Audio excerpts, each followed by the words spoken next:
नमस्कार दोस्तों। अगर आपको भी चैंपियन ट्रॉफी 2025 के में दक्षिण अफ्रीका और न्यूजीलैंड के बीच खेला गया दूसरा सेमीफाइनल महामुकाबला पसंद आया हो तो हमारी इस वीडियो को एक लाइक जरूर कीजिएगा। हमारी इस वीडियो का लाइव टारगेट सिर्फ 100 लाइक है, तो दिल से हमारी वीडियो को लाइक करना नहीं भूलिएगा। तो आज हम आपको मुकाबले का शानदार हाईलाइट हम आपको इस वीडियो में दिखा रहे हैं, तो वीडियो को अंत तक जरूर देखिए। दोस्तों, चैंपियन ट्रॉफी के अंतर्गत दूसरा सेमीफाइनल महामुकाबला लाहौर के गद्दाफी मैदान पर दो सबसे खतरनाक टीमों के बीच खेला गया, जहां आज मिचेल सेंटनर के कप्तानी वाली न्यूजीलैंड के सामने टेम्बा बावुमा की कप्तानी वाली दक्षिण अफ्रीका टीम खड़ी हुई थी। इस महामुकाबले में जब टॉस के लिए सिक्का उछाला गया तो न्यूजीलैंड के कप्तान मिचेल सेंटनर के पक्ष में सिक्का गिरा और उन्होंने पहले बल्लेबाजी करने का फैसला किया और दक्षिण अफ्रीका टीम को पहले गेंदबाजी करने के लिए आमंत्रित किया। जहां न्यूजीलैंड टीम की तरफ से पहले बल्लेबाजी करने के लिए दो खतरनाक बल्लेबाज मैदान पर उतरे, जहां आज रचिन रविंद्र और विल यॉन्ग के कंधों पर अपनी टीम को एक विस्फोटक अंदाज में तूफानी शुरुआत दिलाने की अहम जिम्मेदारी थी। जबकि दक्षिण अफ्रीका की तरफ से पहले ओवर लेकर मार्को योन्सन आते हैं, जहां पहले ओवर में सिर्फ 2 रन दिए जाते हैं। जब दूसरा ओवर लुंगी एंगिडी लेकर आते हैं तो बिल यंग उनको चौथी गेंद पर एक चौका लगा देते हैं और अपनी टीम की तरफ से यह है पहले बाउंड्री होती है दोस्तों। इसके बाद पारी के तीसरे ओवर में मार्को योन्सन को फिर से गेंदबाजी थमाई जाती है, तो बल्लेबाज रचिन रविंद्र उनको पुल शॉट लगाते हुए लेंथ में छोटी डाली गई गेंद को मिड विकेट की तरफ पुल कर देते हैं और चौका लगा देते हैं। दोस्तों, इसके बाद चौथे ओवर में तो न्यूजीलैंड टीम खतरनाक अंदाज दिखती है। पहली गेंद पर लुंगी एंगिडी को विल यॉन्ग खूबसूरत शॉट ऑफ स्टंप के बाहर डाली गई छोटी गेंद को पॉइंट की तरफ कट शॉट लगाकर चौका लगाते हैं, तो वही आखिरी गेंद पर रचिन रविंद्र भी एक शानदार पेड लाइन पर डाली गई गेंद को मिड विकेट को फ्लिक करके चौका लगा देते हैं और 4 ओवर में आज न्यूजीलैंड 21 रन बना लेती है दोस्तों। फिर 5वें ओवर में मार्को योन्सन गेंदबाजी करते हैं, तो 6वें गेंद पर बिल यंग उनको स्क्वायर लेग की तरफ पुल शॉट लगाकर चौका बनाते हैं और 5 ओवर में 29 पर अपनी टीम को ले जाते हैं। फिर 7वें ओवर में मार्को योन्सन गेंदबाजी करते हैं, तो रचिन रविंद्र खतरनाक अंदाज दिखाते हैं। तीसरी गेंद पर कवर्स और पॉइंट फील्डर्स के बीच में पच करके एक शानदार क्लासिकल शॉट लगा देते हैं। चौक के रूप में 5वीं गेंद पर रचिन रविंद्र एक और बैक टू बैक बाउंड्री लगा देते हैं मिड विकेट की तरफ फ्लिप करके, और उसके बाद अंतिम गेंद पर रचिन रविंद्र मार्को योन्सन को ऑफ स्टंप के बाहर पटकी गई गेंद को बैक फुट से पंच करके चौका लगाकर इस ओवर में 3 चौके लगा देते हैं दोस्तों। यही नहीं, इसके बाद शानदार बल्लेबाजी का नजारा पेश करते हुए न्यूजीलैंड टीम एक बेहतरीन 48 के स्कोर तक पहुंच चुकी थी। यहां से इन दोनों को रोकना असंभव लग रहा था, मगर परी के 8वें ओवर में 5वीं गेंद पर लुंगी एंगिडी विल यॉन्ग को आउट करके पवेलियन लौटा देते हैं। विलियम सिर्फ 21 रन बनाकर पवेलियन जाते हैं और न्यूजीलैंड को 48 रन पर पहला झटका लगता है। इसके बाद बल्लेबाजी करने के लिए सबसे घातक बल्लेबाज केन विलियमसन मैदान पर आते हैं और तो पारी के 10वें ओवर में लुंगी एंगिडी को आखिरी गेंद पर कवर्स की तरफ कट शॉट लगाकर चौका लगा देते हैं और शानदार पहले 10 ओवर में न्यूजीलैंड टीम एक विकेट खोकर 56 रन बना लेती है। तो 11वें ओवर में कागिसो रबाड़ा गेंदबाजी करते हैं। केन विलियमसन चौथी गेंद पर एक और चौका लगा देते हैं।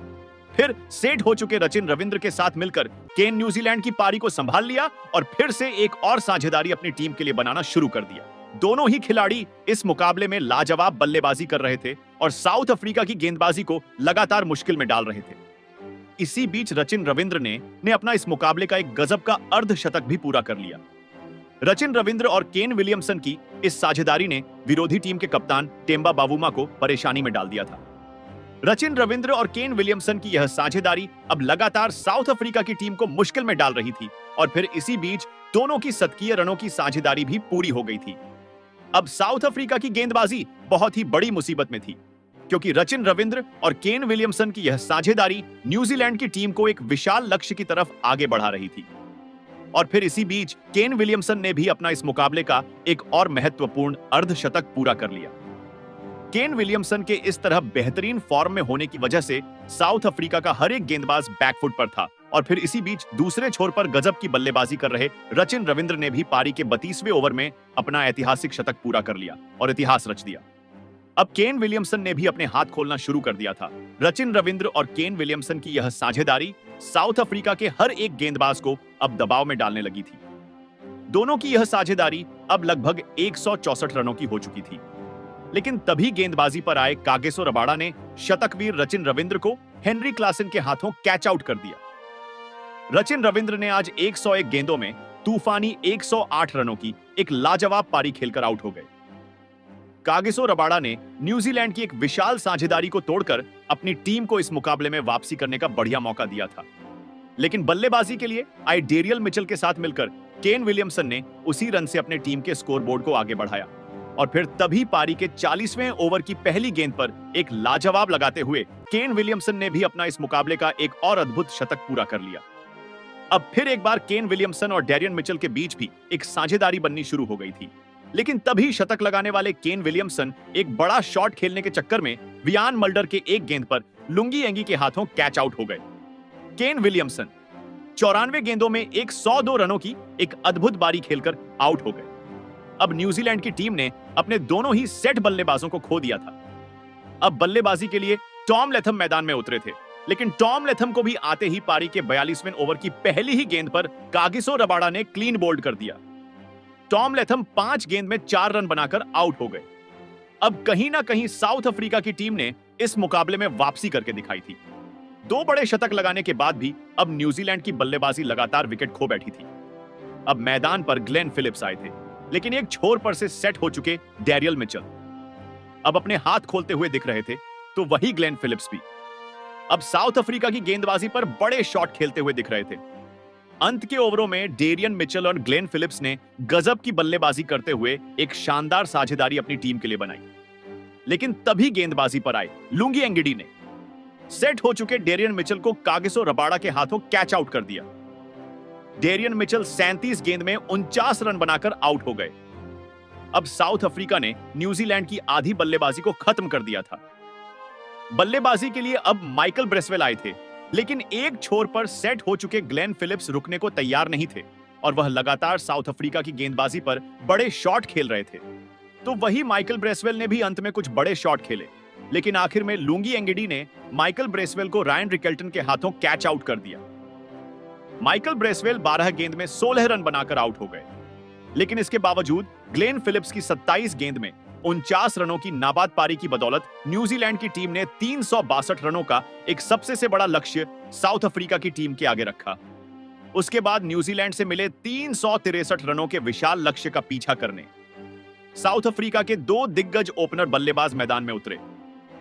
रायन रिकेल्टन और साउथ अफ्रीका के कप्तान तेम्बा बावुमा के कंधों पर इस महामुकाबले में अपनी टीम को एक शानदार ओपनिंग शुरुआत दिलाने की बहुत ही बड़ी जिम्मेदारी थी और मैदान में उतरते ही कप्तान तेम्बा बावुमा और रायन रिकेल्टन ने मिलकर न्यूजीलैंड की गेंदबाजी पर बड़े शॉट खेलने की पूरी कोशिश करी।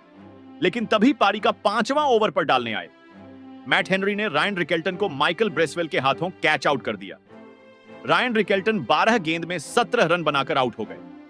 रायन रिकेल्टन के जल्दी आउट हो जाने के बाद अब साउथ अफ्रीका की टीम की तरफ से रासी वेंडर दूसन बल्लेबाजी करने मैदान में उतरे और फिर यहां से कप्तान तेम्बा बावुमा और रासी वेंडर दूसन की इस जोड़ी ने अपनी टीम के लिए एक महत्वपूर्ण साझेदारी बनाना शुरू कर दिया।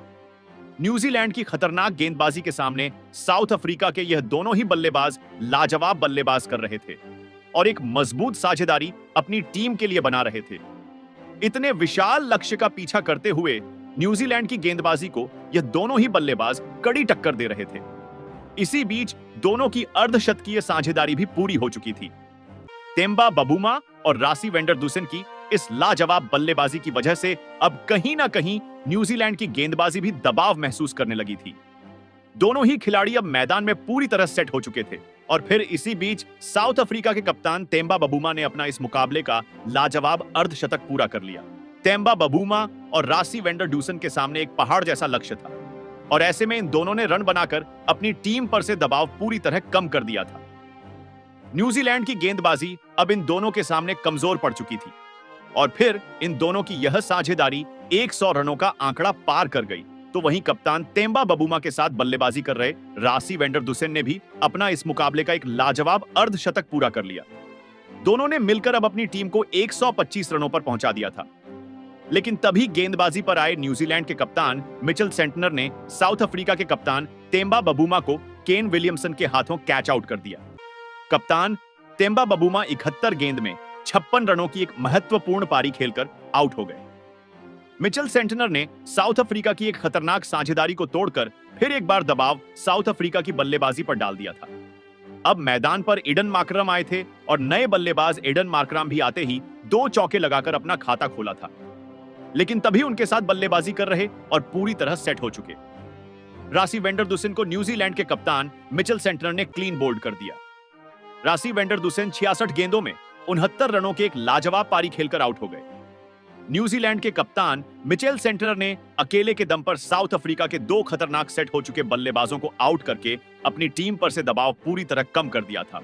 अब बल्लेबाजी के लिए हेनरी क्लासन मैदान में उतरे थे, लेकिन इस मुकाबले में हेनरी क्लासन ज्यादा कुछ नहीं कर पाए और फिर एक बार गेंदबाजी पर आए। न्यूजीलैंड के कप्तान मिचेल सेंटनर ने हेनरी क्लासन को मैट हेनरी के हाथों कैच आउट कर दिया। हेनरी क्लासन 7 गेंद में बस 3 रन बनाकर आउट हो गए। अब साउथ अफ्रीका की बल्लेबाजी बहुत ही बड़ी मुसीबत में थी। साउथ अफ्रीका की टीम ने 3 लगातार बहुत ही बड़े विकेट एक के बाद एक खो दिए थे।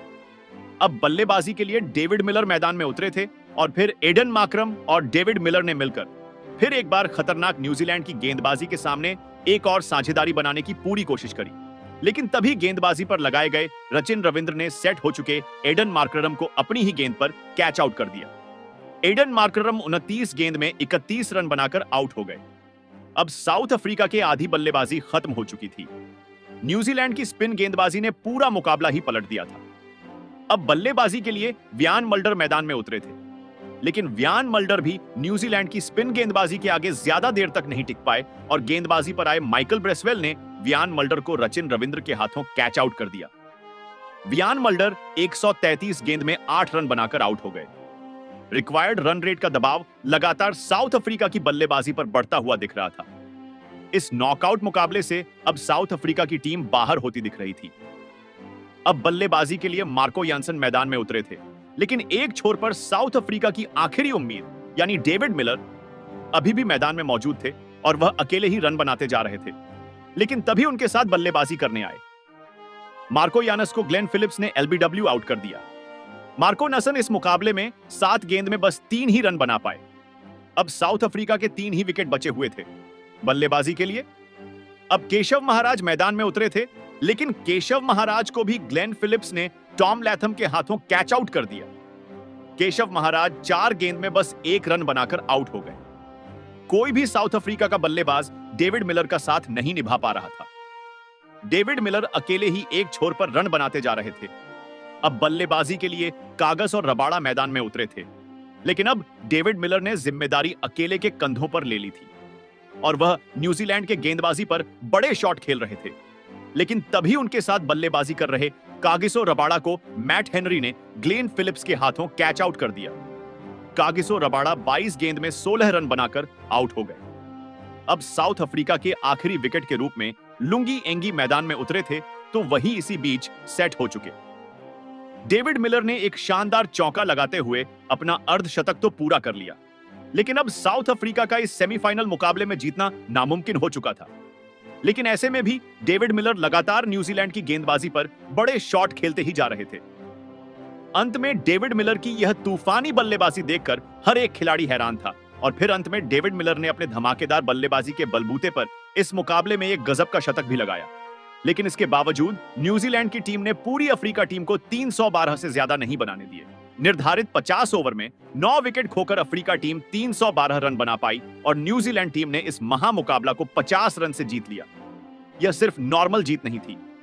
आईसीसी चैंपियन ट्रॉफी के दूसरे सेमीफाइनल में न्यूजीलैंड ने अफ्रीका को हराकर बाहर कर दिया और फाइनल में प्रवेश कर लिया। अब 9 मार्च 2025 को दिन रविवार को चैंपियन ट्रॉफी 2025 का फाइनल खेला जाएगा, जिसमें भारत और न्यूजीलैंड की महाटक्कर दुबई के मैदान पर होगी। तो दोस्तों, आपको क्या लगता है कि आप भारत इस साल न्यू को फाइनल में हराकर विश्व चैंपियन बन पाएगा? कमेंट बॉक्स में जरूर बताएं।